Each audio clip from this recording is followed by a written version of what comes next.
All right, today we are diving into the latest financial report from forestry company Jawala Inc. And honestly, at first glance, the numbers are a little confusing. We're talking about a year where sales actually went up, but their losses got bigger. So, how on earth does that happen? Let's get into it and find the real story behind these numbers. And yeah, this is the big head scratcher, right?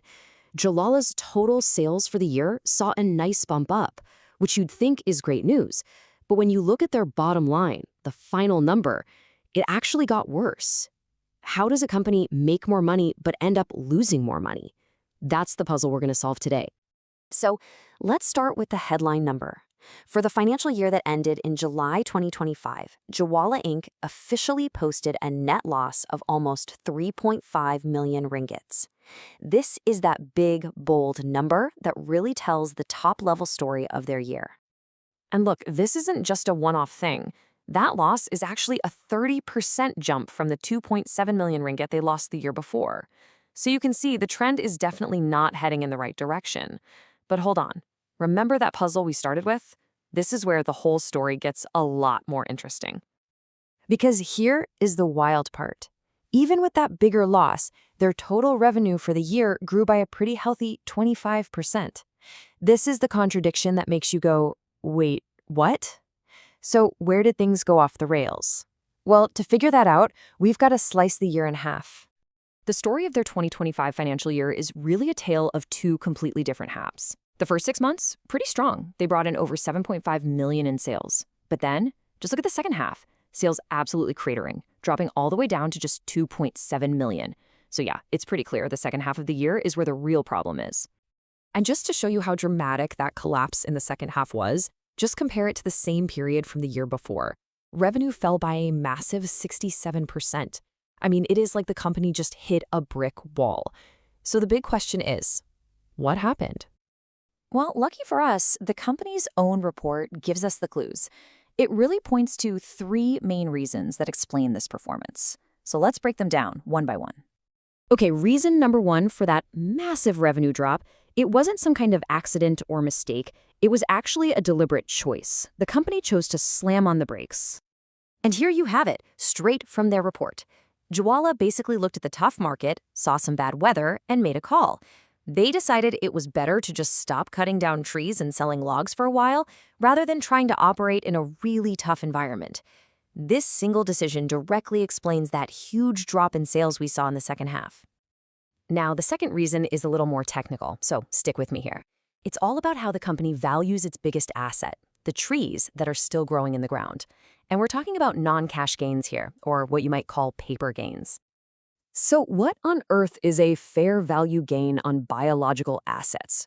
Think of it like this. It's an on-paper profit. The company looks at its forests and estimates how much they've grown and increased in value over the year. It's not actual cash in the bank, but it's an accounting rule that lets them count it towards their profit or loss. And here's the kicker. In 2025, that on-paper gain was almost 4 million ringgit smaller than it was in 2024. Why? Well, mostly because the company had to adjust its estimates to reflect those tough market conditions we just talked about. That 4 million ringgit difference directly dragged down their overall bottom line, making the loss look bigger. All right, the third and final piece of this puzzle is a change in their accounting that really hit their profits this year. It all comes down to how they handle interest payments on a big loan. It's a really simple shift, but it has a huge impact.